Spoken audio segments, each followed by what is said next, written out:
കാര്യമാണ് ഞാൻ ഉദ്ദേശിക്കുന്ന രീതിയിൽ എന്നെ അഭിനയിപ്പിച്ചു കൊണ്ടിരിക്കാൻ. അതിലേക്ക് നമ്മൾ കയറുമ്പോൾ എന്താ ഈ ദുഃഖം ഉണ്ടാവില്ല, സന്തോഷം ഉണ്ടാവില്ല. അപ്പൊ നിങ്ങൾ വിചാരിക്കുക എങ്ങനെയാണ് ഇത് പഠിച്ചോൻ പറയിപ്പിക്കുന്നത്?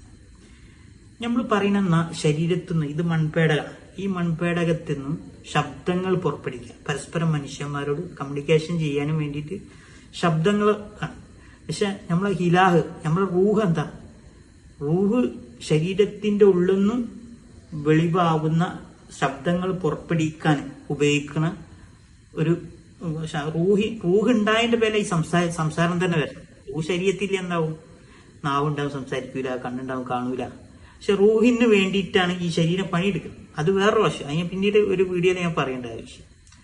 അപ്പോൾ നമ്മളെ ഈ ശബ്ദങ്ങൾ നേരത്തെ പറഞ്ഞത് പഠിച്ച തമ്പുരാനുമായുള്ള കമ്മ്യൂണിക്കേഷൻ എങ്ങനെ? നമ്മുടെ ചിന്തയിൽ, നമ്മളെ ചിന്ത എന്ന് പറഞ്ഞ സംഗതി ഉണ്ട്. അത് വെറുതെ തോന്നലുകളാന്നൊക്കെ ചില ആളുകൾ പറയും. തോന്നലുകൾ ഉണ്ടാക്കി തന്നതാര്? നമുക്ക് ഉണ്ടാക്കാൻ കഴിയുമോ? എന്നാൽ ഈ ലോകത്ത് ഏറ്റവും വലിയ ശാസ്ത്രജ്ഞനെ വിളിച്ചിട്ട് വിളിക്കുക ഈ തോന്നൽ പറഞ്ഞ സാധനം ഉണ്ടാക്കാൻ കഴിയൂല. ഈ തോന്നലിനാണ് ഈ വീഡിയോയിൽ പറയുന്ന എന്നെയും കാണാൻ നിങ്ങളെയും സൃഷ്ടിച്ച് ആരുണ്ടാക്കി പഠിച്ചത്. അപ്പൊ ഈ തോന്നലിലൂടെ നമ്മളെ മനസ്സുകൊണ്ടുള്ള സംസാരം, ഇത് പഠിച്ച റബ്ബിനോട് സംസാരിക്കാൻ കഴിയും.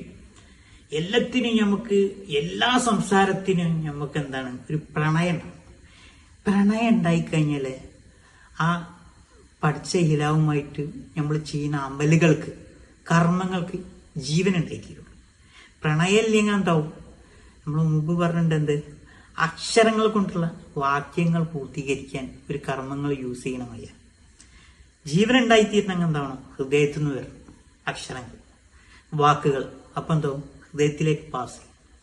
ഓർക്കുക, ചിന്തിക്കുക. Okay, by.